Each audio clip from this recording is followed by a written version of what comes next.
drill. The drill will begin at 9:30 a.m. The drill will not trigger the emergency alert.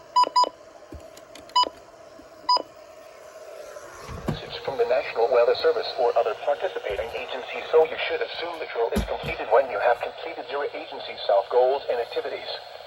At this time, schools, nursing homes, churches, libraries, and other agencies participating in today's drill should initiate those activities. Once again, the drill concludes when you have completed your activities. The National Weather Service and State of Georgia Emergency Management Agency thank you for your participation in today's drill. And end.